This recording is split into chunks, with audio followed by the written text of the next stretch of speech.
जय, भगवान बलराम की जय। सभी माननीय सदस्यों को पर्याप्त मौका मिला है। कोई लिस्ट में आज नाम बाकी नहीं बचा। पर्याप्त मौका मिला है। इनको मौका नहीं मिले। माननीय गृह मंत्री जी।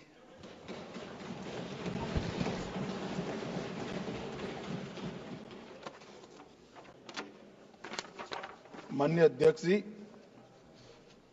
देश की सुरक्षा, देश के अर्थतंत्र को मजबूत करने के लिए मैन्युफैक्चरिंग और व्यापार फिर से एक बार देश की शिक्षा प्रणाली को पूरी दुनिया में स्वीकृति देने के लिए हमारी यूनिवर्सिटियों को वैश्विक बनाने का रास्ता प्रशस्त करने के लिए इस देश में R&D के लिए एक मजबूत नींव डालने के लिए और इस देश को दुनिया में 2047 में सर्वोच्च बनाने के लिए ये बहुत जरूरी बिल है। और इस बिल को ठीक तरह से पढ़कर सबने अपनी अपनी पार्टी की नीतियों के अनुसार इस पर अपना मत व्यक्त किया है।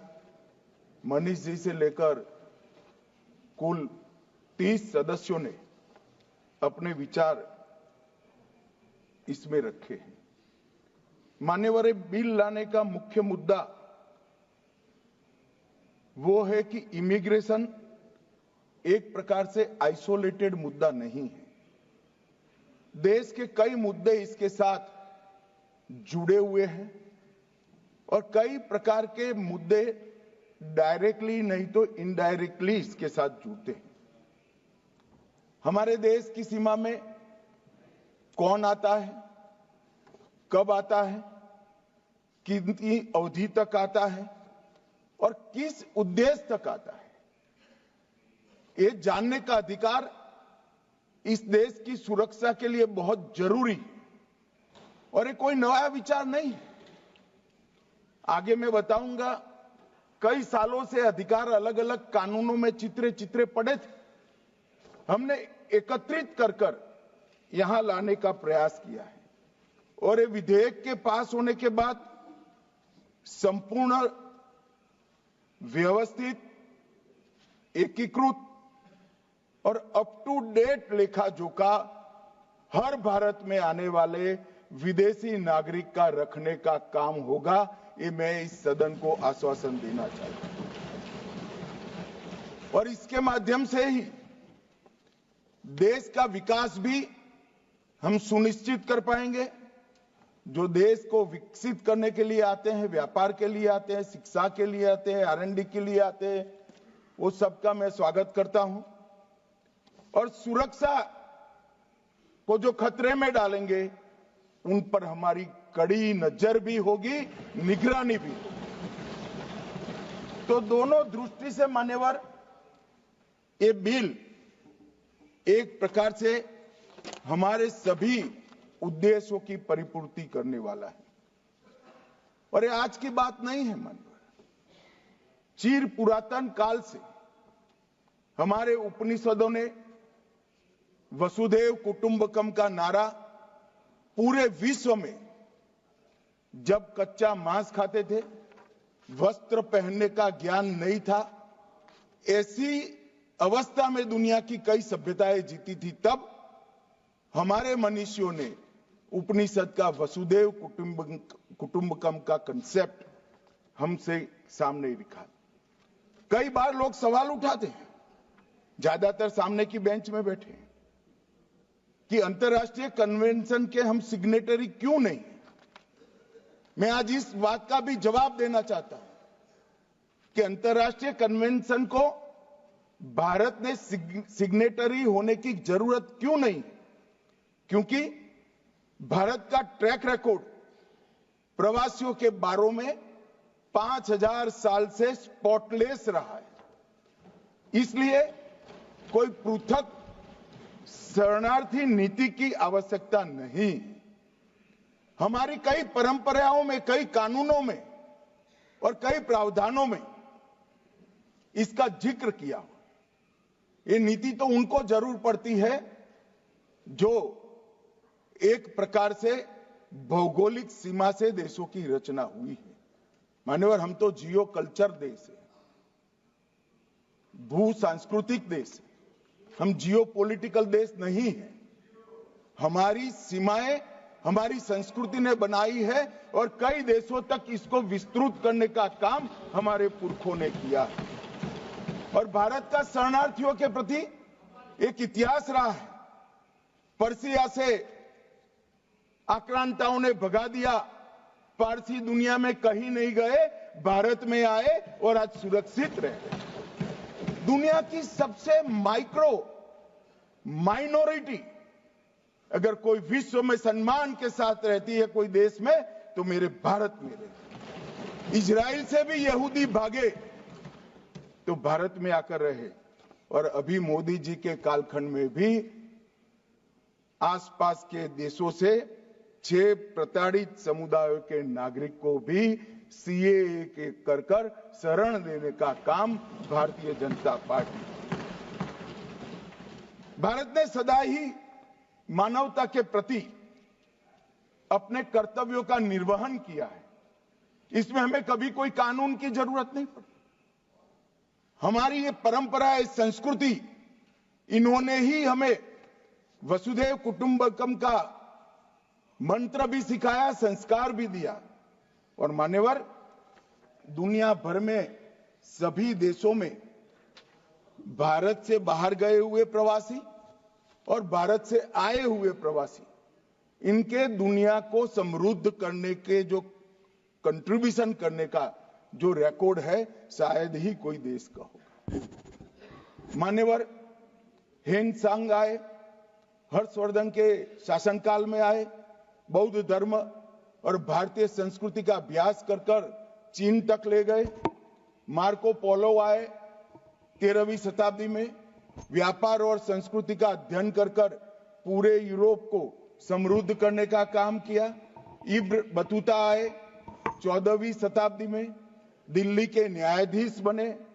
निकोले दे कॉन्टी आए, जिन्होंने 15वीं शताब्दी में विजयनगर साम्राज्य का अध्ययन किया और विजयनगर साम्राज्य की भव्यता को दुनिया भर में पहुंचाने का काम किया। अब्दुल रजाक आए 15वीं शताब्दी ने, कालीकट की भव्यता का और समृद्धि का वर्णन किया। अथानासी यस आए, इन्होंने 15वीं शताब्दी में हमारी सामाजिक प्रथाओं की उच्चता को दुनिया में प्रस्थापित किया।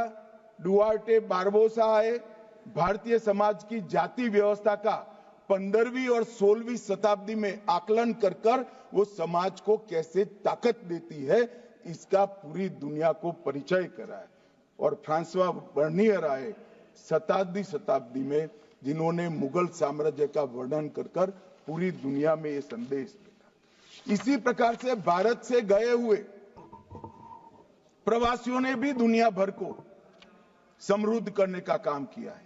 बुद्ध घोष यहां से चीन गए और पाली ग्रंथों का अनुवाद किया, थोरवाद बौद्ध धर्म का प्रचार किया, बोधि धर्म, भिक्षु मार्शल आर्ट, इसका पूरे चीन में प्रसार किया। और शाओलिन कुंग फू का मूल व्यक्ति हमारे तमिलनाडु का बोधि धर्म है। मान्यवर, महात्मा गांधी गए, एक प्रवासी बनकर ही गए अफ्रीका में, और पूरे देश जो संदेश लेकर पूरे देश का गए, दुनिया भर में कहा जाता था कि जिस साम्राज्य का कभी सूर्य अस्त नहीं होता था, वो साम्राज्य को अफ्रीका की धरती पर घुटने टेकाने का काम महात्मा गांधी ने किया। लाला हरदयाल गए, गदर पार्टी की स्थापना करी। वीएस नायपॉल गए, नोबेल पुरस्कार जीता। डॉक्टर द्वारकानाथ कोटनीस गए, चीन के युद्ध के दौरान चिकित्सा के लिए महान काम किए। और हमारे यहां से सुंदर पिचाई, सत्य नडेला, ऋषि सुनक, कमला Harris, doctor Hargovind Khurana, Kalpana Chawla, Sunita William, Zubin Mehta, ढेर सारे लोगों ने प्रवासी के रूप में जाकर वहीं की संस्कृति में रच बसकर दुनिया के अनेक फील्ड के अंदर भारत के समृद्ध विरासत को पहुंचाने का काम। आज दुनिया भर के देशों में बौद्ध धर्म है तो भारत के गए हुए प्रवासियों की ही कारण।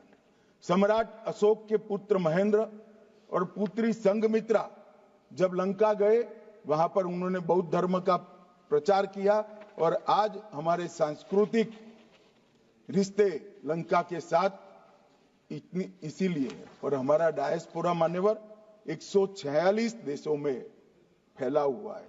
विश्व का सबसे बड़ा डायस्पोरा है तो भारत में है।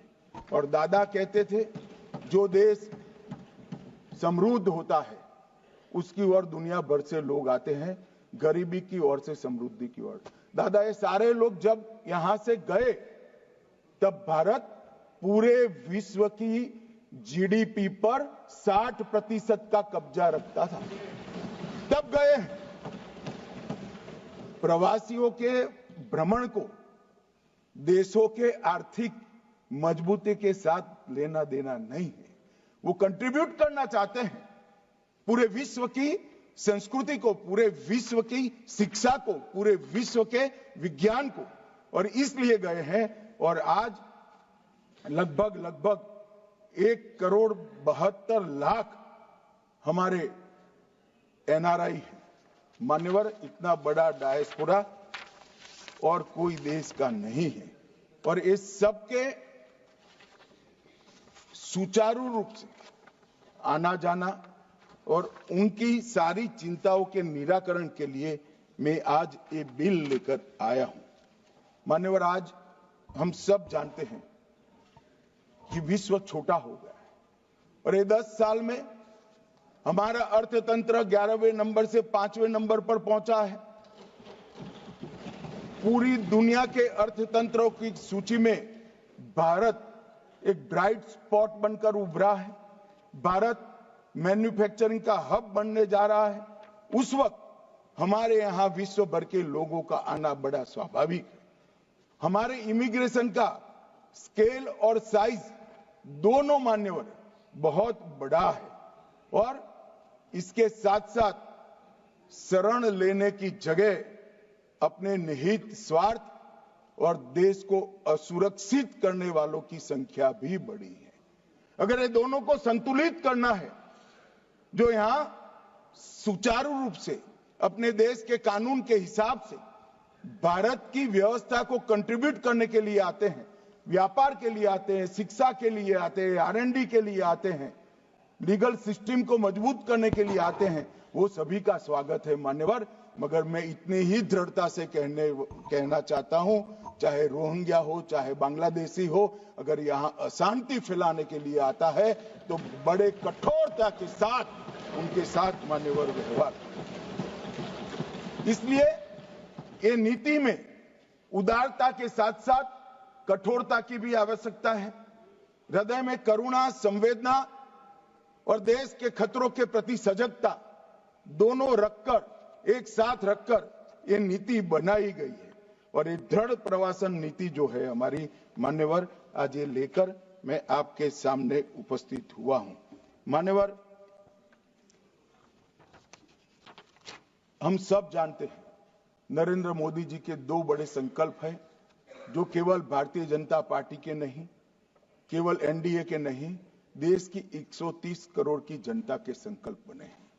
पहला संकल्प है 2027 तक विश्व की तीसरी सबसे बड़ी अर्थव्यवस्था बनना और दूसरा संकल्प है 2047 तक पूर्ण विकसित राष्ट्र बनना। मान्यवर, मैं मानता हूं कि दोनों ही लक्ष्यों की पूर्ति के लिए सरल, सुदृढ़ और समसामयिक कानून की व्यवस्था अनिवार्य है। और इसीलिए हमने ढेर सारे कानून, ऐतिहासिक बिल इस सदन में 10 साल में आए।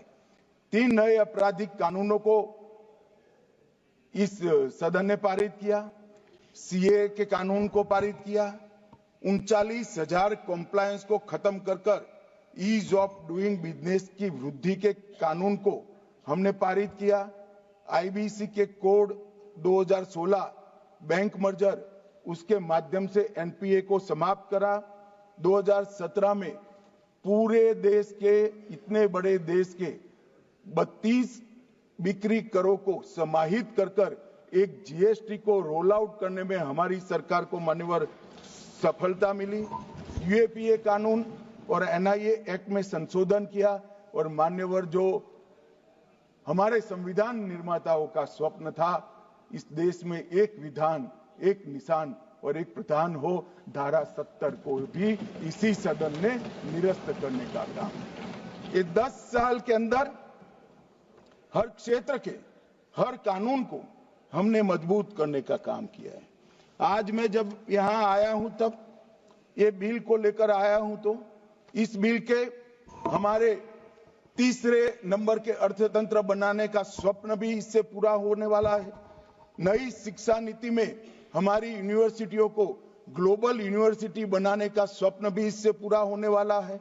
अनुसंधान के क्षेत्र में R&D करने वाले सारे लोगों को यहां उदार मन के साथ, विश्वसनीयता के साथ काम करने का भी एक अच्छा माहौल मिलने वाला है। इस देश को विश्व भर में खेलों का एक उत्कृष्ट केंद्र बनाने का स्वप्न भी पूरा होने वाला है। यहां पर मीडिएशन और आर्बिट्रेशन का अंतर्राष्ट्रीय केंद्र भी बनने वाला है और इंफ्रास्ट्रक्चर के लिए भी ढेर सारे क्षेत्रों में यहां अनुसंधान की शुरुआत होगी। इसके लिए ये बिल बहुत अच्छा एक प्रकार से माहौल पूरा करेगा।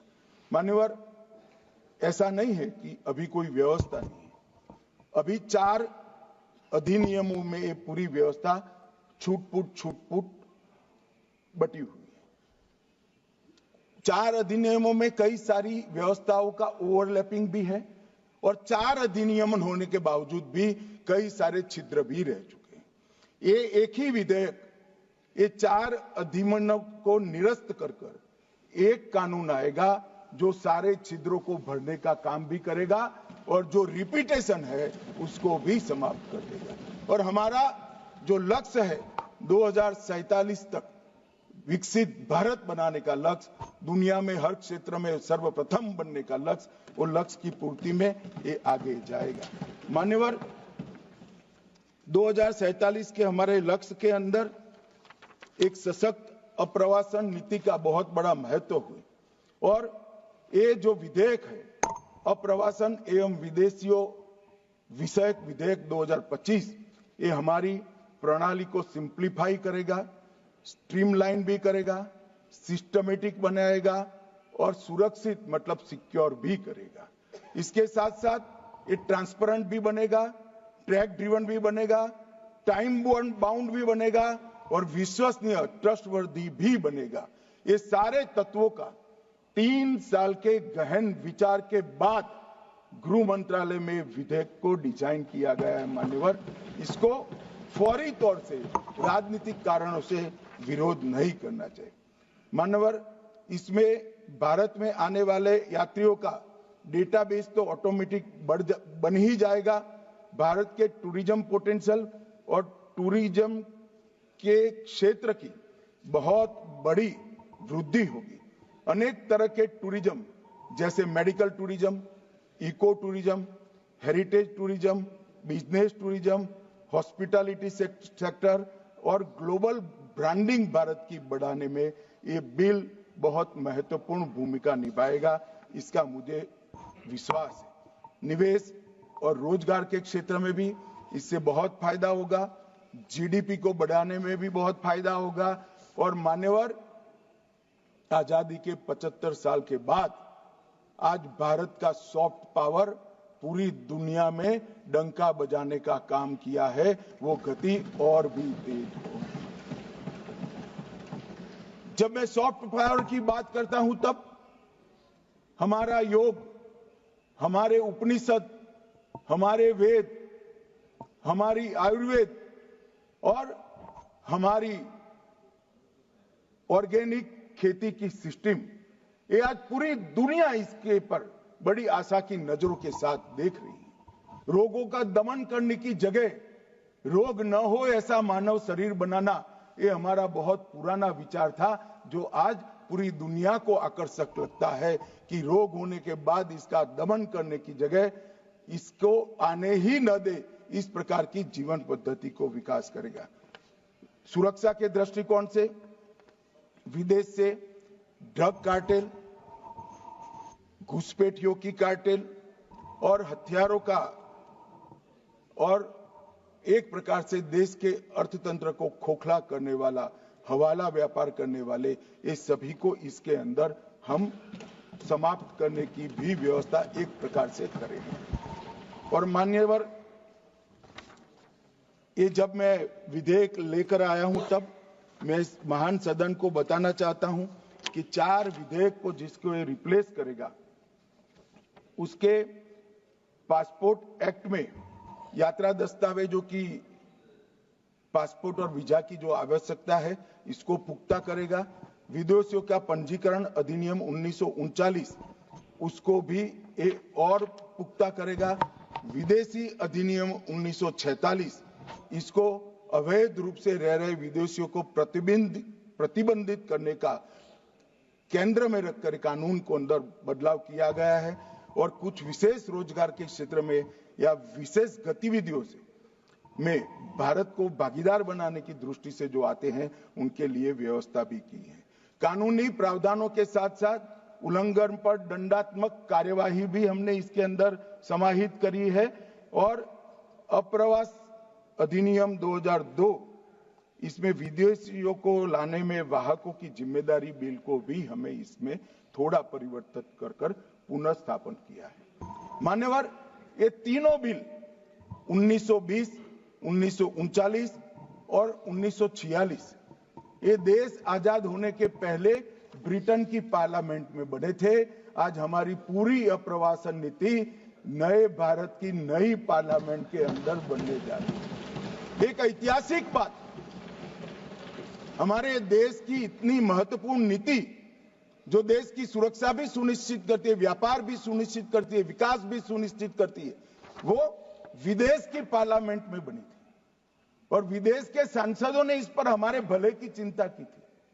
आज कम से कम 30 सांसदों ने इस पर अपना कमेंट दिया, इसमें एक भी विदेशी नहीं है और पार्लियामेंट भी हमारी है। मान्यवर, ये हमारे लिए गौरव की बात है।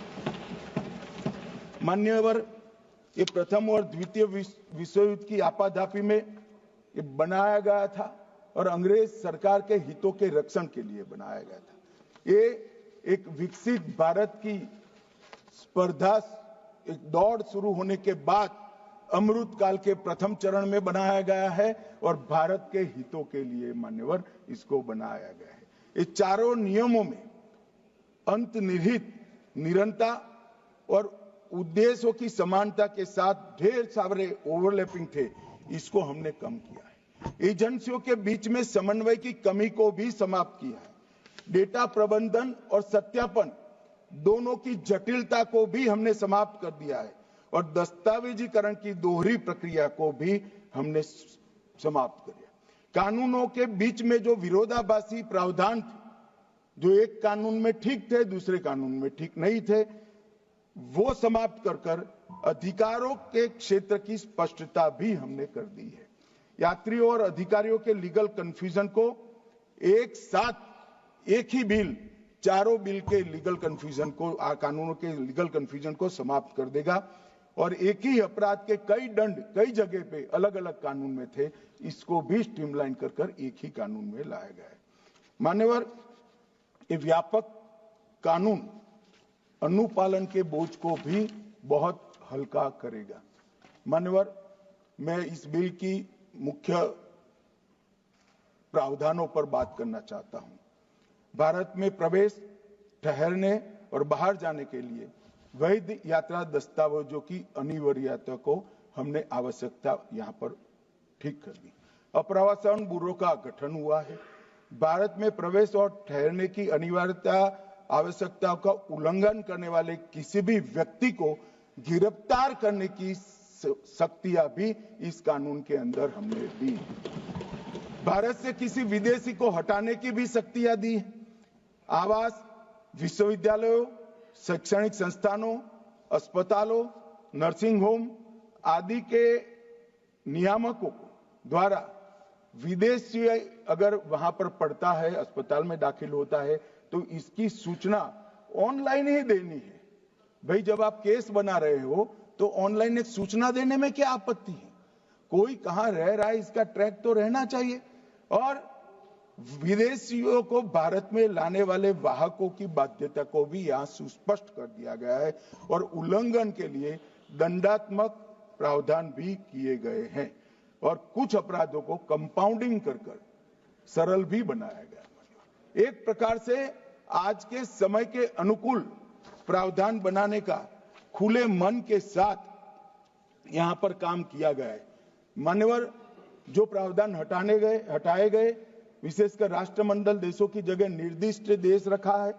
किसी भी देश के नागरिक के रूप में इसको निर्दिष्ट किया जा सकता है, वो धारा 33 में हम लेकर आए हैं।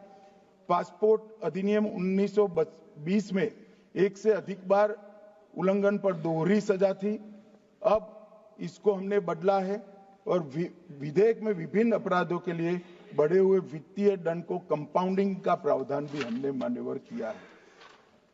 अप्रवास एवं विदेशी विषयक विधेयक में मौजूदा कानूनों का एकीकरण और सरलीकरण किया है और उसको बहुत स्टडी के बाद समेकित, संक्षिप्त, सरल और ठोस बनाने का काम किया है।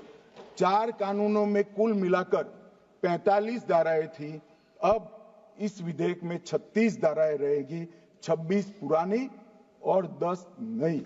36 धाराओं के अंदर ही हमारा प्रवासन का ये पूरा लेखा जोखा मान्यवर दिया जाएगा। मान्यवर, मैं जब सदस्यों के जवाब दूंगा तब बहुत सारी धाराओं के बारे में बात आ जाएगा। इसमें मैं विशेष कहना नहीं चाहता, मगर कुछ जरूर बताना चाहता हूं। धारा 3, इसमें प्रवेश निषेध का प्रावधान है, कुछ सदस्यों ने इसका विरोध भी किया। राष्ट्रीय सुरक्षा या सार्वजनिक स्वास्थ्य के लिए खतरा पाया जाएगा, उसको प्रवेश की अनुमति नहीं दी जाएगी। माननीय देश धर्मशाला नहीं है, जो चाहे जिस उद्देश्य से चाहे यहां आकर रह जाएगा, ऐसा नहीं होगा। कानूनी तरीके से देश के अंदर अपने देश को और हमारे देश को समृद्ध करने कोई आता है तो इसका स्वागत है, मगर सुरक्षा के लिए खतरा है, उसको रोकने का प्रावधान करने का हमारी संसद का अधिकार भी। मान्यवर, इसके साथ अब तक जो काली सूची एजेंसियां बनाती थी, इसकी कानूनी वैधता कुछ नहीं थी। अब ये ब्लैक लिस्ट को वैधानिक समर्थन देने का यहां पर काम हुआ है। मान्यवर, धारा 4, केंद्र सरकार भारत में प्रवेश के निर्दिष्ट बिंदुओं या बंदरगाहों को अधिसूचित कर सकती है। मान्यवर, किसी भी विदेश के नागरिक को भारत में आना है तो कौन से मार्ग से आना है वो तो तय करना पड़ेगा। हम इसको नोटिफाइड करेंगे। इतनी बड़ी लंबी समुद्री और भू सीमा के अंदर कोई कहीं से भी आ जाएगा, रोकने का कोई प्रावधान नहीं, क्योंकि कुछ लोग मानते हैं कि रोकने की जरूरत ही नहीं, मगर देश ऐसे नहीं चल सकते। देश की सुरक्षा का खतरा है, देश के अर्थतंत्र को नुकसान करने वालों से भी देश के खतरा है और ड्रग्स और हथियार लेकर आने वालों को भी रोकना पड़ेगा।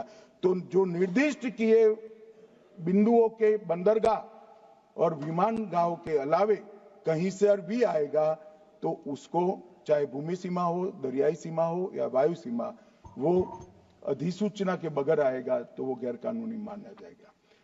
ब्यूरो ऑफ इमिग्रेशन, उसकी व्याख्या धारा 5 में की है। धारा 6 में विदेशियों के पंजीकरण की बात की गई है। धारा 9 में विश्वविद्यालयों, शैक्षणिक संस्थाएं और हॉस्पिटलों का जिम्मेदारी धारा 9 और 10 में तय की है। धारा 11 में संरक्षित या प्रतिबंधित क्षेत्र के निषिद्ध स्थानों का दौरा भी रोका गया है। अभी कोई सदस्य कह रहे थे उसको क्यों रोकना चाहिए। हमारी सीमा पर कुछ संवेदनशील स्थान है, वो दुनिया भर के लिए खुले नहीं छोड़ सकते। हमारी सेना के इंस्टॉलेशंस है, वो दुनिया भर के लिए खुले नहीं छोड़ सकते हैं। और ये आज का नहीं है, जब आप सरकार में थे तब का है, मगर वो गैर कानूनी तरीके से होता था। अब हमने उसको कानूनी बनाया है क्योंकि हमें हिम्मत है रोकने की। मान्यवर, धारा 18 जुर्माने का भुगतान करने के लिए वाहक का दायित्व तय किया है। 25 में अपराधों का कंपाउंडिंग किया है और धारा 23 और 24 इस अधिनियम के अन्य उपबंधों के लिए उल्लंघन के लिए जुर्माना और जेल की व्यवस्था इसके अंदर मान्यवर की गई है। धारा 30 में नियम बनाने की शक्ति भारत सरकार को दी है। धारा 15 राष्ट्रीयता का निर्धारण, ये शीर्षक हटाने का काम हमने किया है। धारा 7 बायोमेट्रिक जानकारी लेने को कानूनी बनाया गया है और एक प्रकार से पूरी व्यवस्था को वैज्ञानिक तरीके से एक कानून में बांधने का काम किया है। मान्यवर, वीजा की प्रक्रिया बहुत पुरानी है और ये हम जो सुधार लेकर आए हैं वो कोई नए नहीं है। 2010 में 5 देशों के नागरिकों को पर्यटन वीजा ऑनलाइन देने की शुरुआत हुई। 2010 से 14 के बीच में 7 देशों को बढ़ाया गया और अब ये सुविधा 169 देशों तक हमने की दी है कि आप आइए, आपका स्वागत है, आप टूरिज्म बढ़ाइए। मगर रजिस्ट्रेशन तो करना पड़ेगा ना कि वो विदेश से इस देश में इतने समय के लिए आए हैं। कोई हमेशा के लिए नहीं रह सकता, इस देश का नागरिक नहीं बन सकता है, इसको रोकना पड़ेगा। आपके समय में सिर्फ 10 देशों तक था, उसको हमने 169 देशों तक पहुंचाने का था। मान्यवर, 31 नामित अंतर्राष्ट्रीय हवाई अड्डे और 6 प्रमुख बंदरगाहों अराइवल ऑन वीजा देने का काम हमने किया है और 2023 में आयुष वीजा की नई श्रेणी भी शुरू की है। अब ई वीजा की सुविधा 9 उप श्रेणियों के लिए की जाएगी। ई पर्यटन वीजा, ई व्यापार वीजा, ई चिकित्सा वीजा, ई चिकित्सा परिचारक वीजा, ई आयुष वीजा, ई परिचारक वीजा, ई छात्र वीजा और ई छात्र आश्रित वीजा। ये सारी श्रेणियों में ई वीजा का प्रोविजन कर विदेशियों को आने में हमने सरलता की है।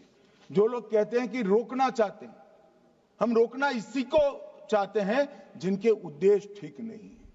ये कहते हैं कौन तय करेगा, तो जो सरकार होगी ये तय करेगा। हमारी सरकार है तो हम तय करेंगे। कौन तय करेगा का क्या मतलब? भारत सरकार तय करेगी। कौन कर सकता है? कोई विदेश की सरकार करेगी? क्या विचार है? कौन तय करेगा?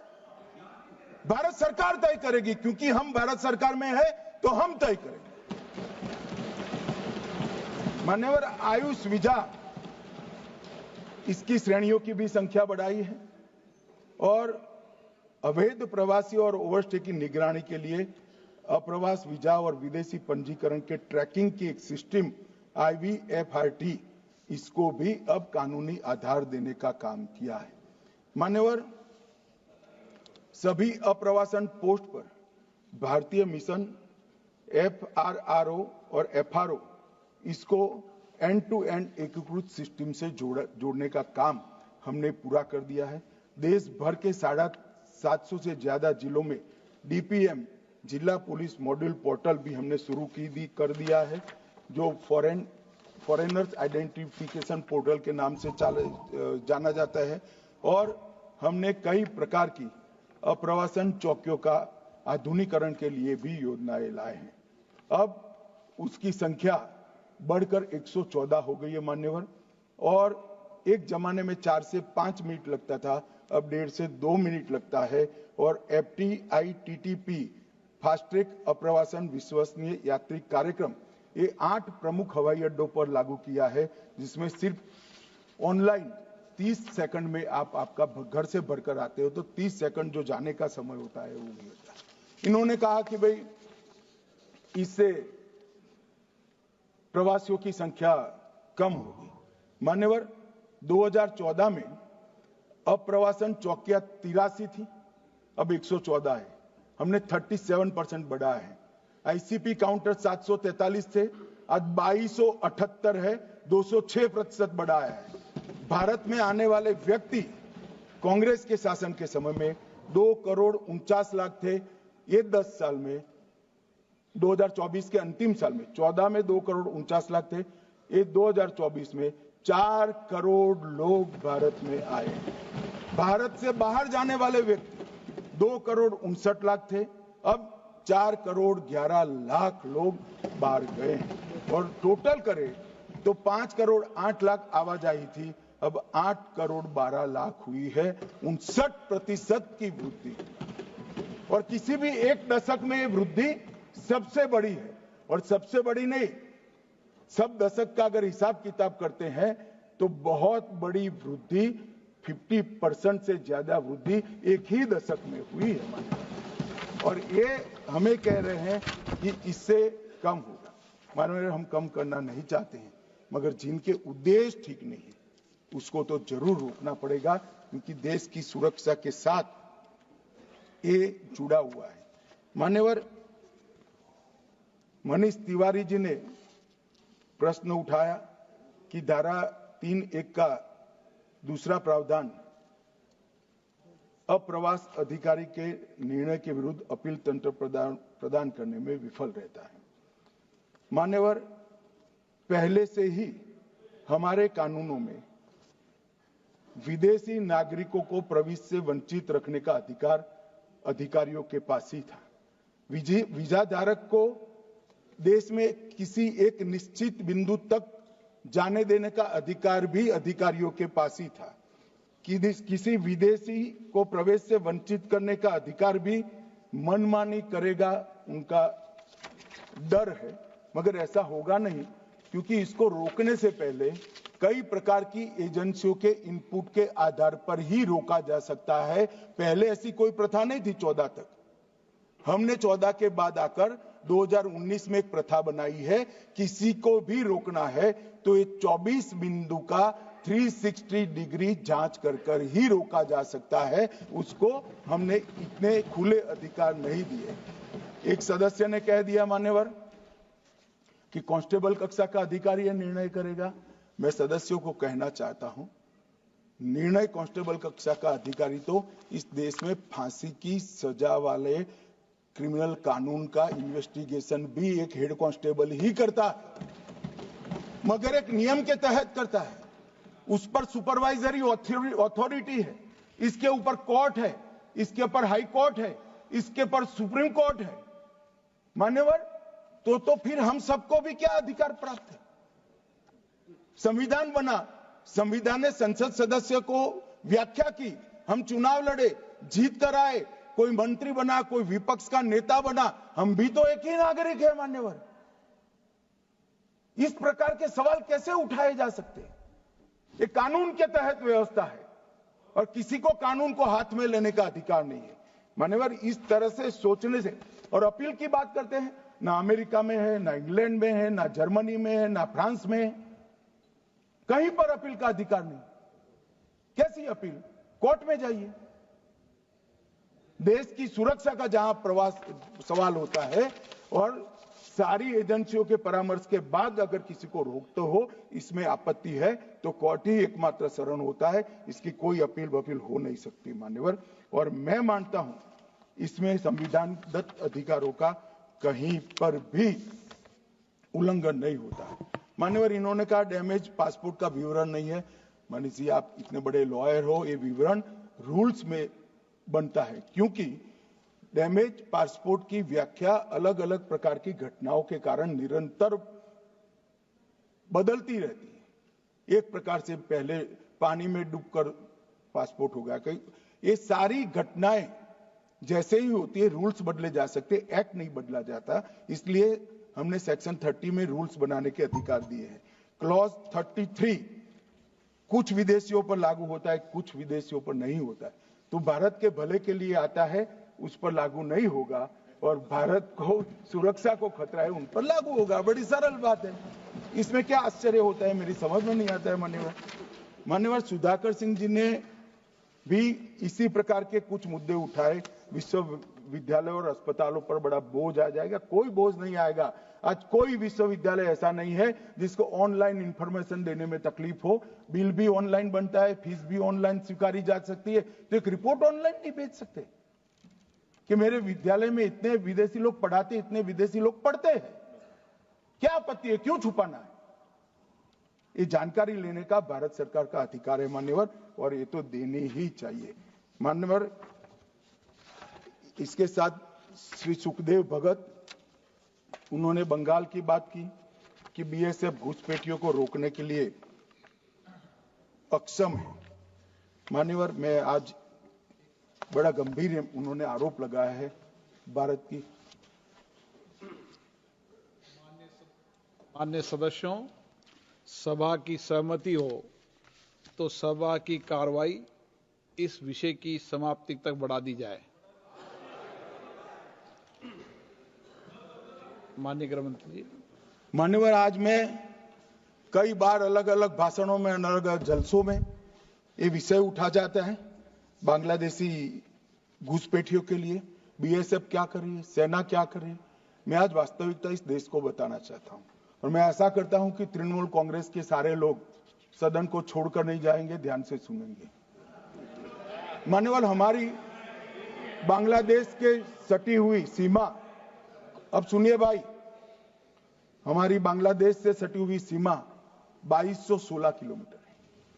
उसमें से 1653 किलोमीटर बाढ़ बन चुका है, बाढ़ के पास वाला रोड भी बन चुका है और चौकियां भी बन चुकी है। शेष फेंसिंग की लंबाई है 563 किलोमीटर।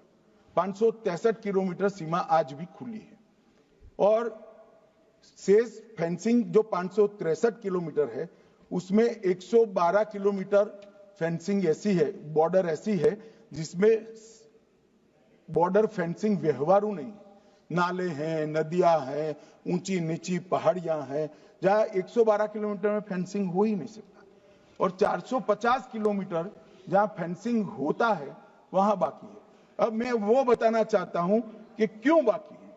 ये 450 किलोमीटर के लिए मान्यवर, मैंने डीओ लेटर लिखकर 10 रिमाइंडर करे हैं, बंगाल सरकार भूमि नहीं देती। मान्यवर, ये 450 किलोमीटर के लिए गृह सचिव बंगाल के मुख्य सचिव के साथ 7 मीटिंग करे, ये भूमि नहीं देते हैं। मान्यवर, जहां फेंसिंग लगाने जाते हैं, सत्ताधारी पार्टी का कैडर आकर हुड़दंग करता है, धार्मिक नारे लगाता है। और मान्यवर, मैं कहना चाहता हूं कि ये 450 किलोमीटर फेंसिंग रुकी है तो केवल और केवल बंगाल सरकार की दया की दृष्टि घुसपैठियों के पर जो है इसके कारण। और मान्यवर, इससे आगे ये 450 किलोमीटर शायद ये भाषण सुनकर ममता जी भूमि दे भी दे तो हम खत्म कर देंगे, फिर भी 112 किलोमीटर खुली सीमा रहती है। मान्यवर, जब आप 2000 किलोमीटर बाढ़ बना देते हो और 112 किलोमीटर नहीं बनाते हो तो कई बार तो ये 2000 किलोमीटर के कोई मायने नहीं। आदमी को घुसने के लिए कितनी जगह चाहिए। तो 112 किलोमीटर जो नदी है, नाले हैं, एक कठिन भौगोलिक परिस्थिति है, वहां से लोग आते हैं। ये सवाल हमें करते हैं, अभी भी किया कि रोहिंग्या दिल्ली तक आ गए, आपके नाक के नीचे आया। मान्यवर, ये बांग्लादेशी घुसपैठिए हो या रोहिंग्याज हो जो घुस कर आते हैं, पहले असम से भी आते थे जब कांग्रेस की सरकार, अब बंगाल से आते हैं टीएमसी की सरकार, घुस कर आते हैं। इनको आधार कार्ड दादा कौन देता है? नागरिक कहां के बने हैं? कहां के बने हैं? जितने बांग्लादेशी पकड़े गए 24 परगना जिले का आधार कार्ड और नागरिकता है मान्यवर। और ये जो आप आधार कार्ड इश्यू करते हो, वो आधार कार्ड लेकर, वो वोटर कार्ड लेकर ये दिल्ली तक आते हैं। आप उनको आधार कार्ड इश्यू न करो, आदमी क्या परिंदा भी पैर नहीं मार पाएगा। और दादा, ये सब चीजें भी लंबे समय चलनी नहीं है। 26 में चुनाव है, बंगाल में कमल खिलेगा और पूरा बंद होगा। मान्यवर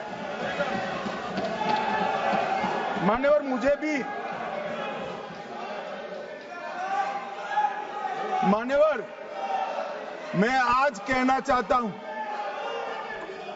दिल्ली के चुनाव से मैं मौन रहा कि देश का सुरक्षा का प्रश्न है, तू मैं नहीं करना चाहिएगा। आज मौका भी है, दस्तूर भी है। इन्होंने सवाल उठाया, मैं बिल भी ये लेकर आया हूं, इसलिए मैंने देश की जनता को सत्य बताया है। ये 450 किलोमीटर जो आपकी कृपा से खुली रही है, वहीं से घुसपैठ है, वहीं नागरिक बनते हैं, वहीं आधार कार्ड बनाया जाता है और देश भर में फैल जाते हैं। मान्यवर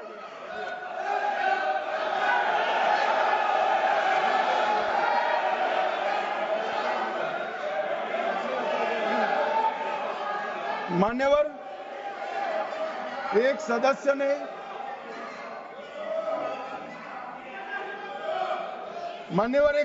ने मुद्दा उठाया कि पासपोर्ट रैंकिंग में 50वां नंबर है।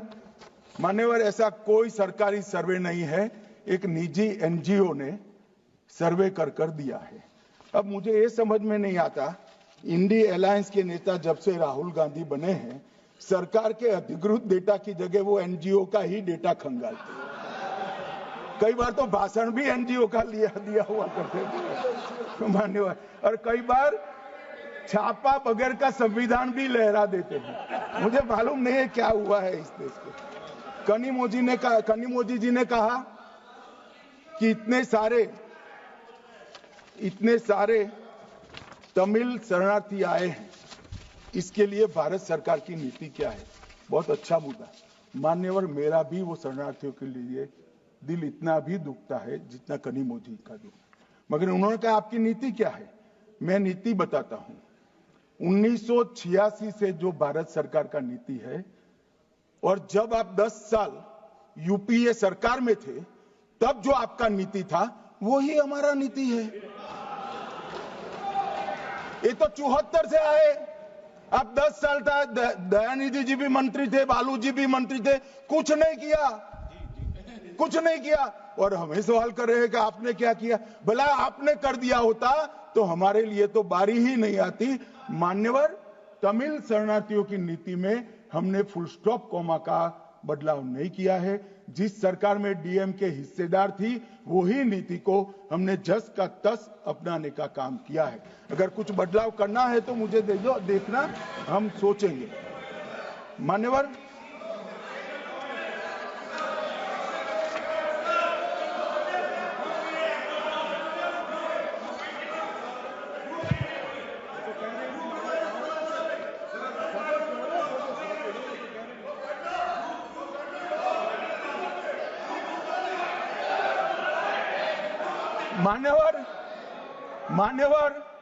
मुझे अब तक एडीएमके के सारे एमपी 4 बार मिले अलग अलग समस्या पर, एक में भी तमिल शरणार्थी का जिक्र नहीं।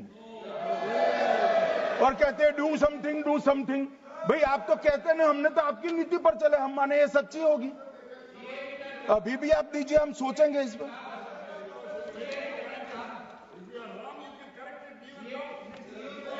मगर आपने रॉन्ग किया है, एक्सेप्ट करते हो ना। आपने रॉन्ग किया वो तो स्वीकार कर लिया, चलो अच्छी बात है। मान्यवर, एक सीएए का जिक्र है। मैं इसमें कोई राजनीतिक टिप्पणियां करना नहीं चाहता। मैं इतना कहना चाहता हूं कि आजादी के वक्त जब आनन फानन में देश का विभाजन किया गया और दोनों ओर भयंकर खूनामार की हुई, हजारों बौद्ध, हिंदू, सिख लोग ट्रेन भरकर काट दिए गए मान्यवर, तब हमारे देश के नेता गांधी जी, नेहरू जी, सरदार पटेल सबने अपील कहा था कि वहां रह जाइए, अभी स्थिति ठीक नहीं है, बाद में भारत में आपका स्वागत है, आओगे तो अब भारत के ही माने जाओगे। मान्यवर, वो लोग वहां अपने धर्म को बचाने के लिए, परिवार को बचाने के लिए, महिलाओं की परिवार की महिलाओं के सम्मान को बचाने के लिए भारत में आए। आने की व्यवस्था नहीं थी, कोई पॉलिसी नहीं थी, कांग्रेस की सरकारें बना करती थी। मान्यवर, कांग्रेस वादा भूल गई, वो घुसपैठ कर आए, सो कॉल्ड घुसपैठ। मगर मैं इसको घुसपैठ नहीं मानता। ये रियल शरणार्थी है मान्यवर, रियल जो अपना धर्म बचाने के लिए, अपने परिवार को बचाने के लिए यहां आए हैं, वो शरणार्थी है मान्यवर। और इसलिए हम सीए लेने के लिए लेकर आए हैं मान्यवर। इसमें कोई भेदभाव नहीं। हिंदू, बौद्ध, सिख, पारसी, क्रिश्चियन, कोई भी जैन, कोई भी व्यक्ति आए, इसका भारत में स्वागत है मान्यवर। हमने कोई भेदभाव नहीं किया है। मगर जो घुसपैठ करने के लिए आते हैं, घुसपैठ करने के लिए आते हैं, उनको जरूर हम रोकेंगे मान्यवर। नागरिकता इनको ही प्रदान होगी जिन पर अत्याचार हो, जो विभाजन की विभीषिका को झेलें, जिनके परिवारों पर अत्याचार, उन्हीं को हम नागरिकता देंगे मान्यवर। ये पूरे विधेयक को 4 कानूनों को समाप्त कर इसको रिप्लेस करने के लिए लाए हैं मान्यवर। ये चारों कानूनों में जितनी भी क्षतियां थी, लूफोल्स थे, उसको भरने का भी काम किया है, ओवरलैपिंग को हटाने का भी काम किया है। और आज के समय में भारत के अर्थतंत्र, भारत की शिक्षा, भारत की चिकित्सा पद्धति, भारत के अनुसंधान, भारत की लीगल सिस्टम, इस सब को मजबूत करने के लिए जो अंतर्राष्ट्रीय सहयोग भी चाहिए और दुनिया को भी हमने सहयोग करना है। दोनों चीजों को देखकर, परंतु उसमें सबसे पहले देश की सुरक्षा की चिंता कर ये विधेयक लेकर मैं आपके सामने आया हूं मान्यवर। मैं आपके माध्यम से सदन के सभी सदस्यों को निवेदन करना चाहता हूं, इसको पारित करें। प्रश्न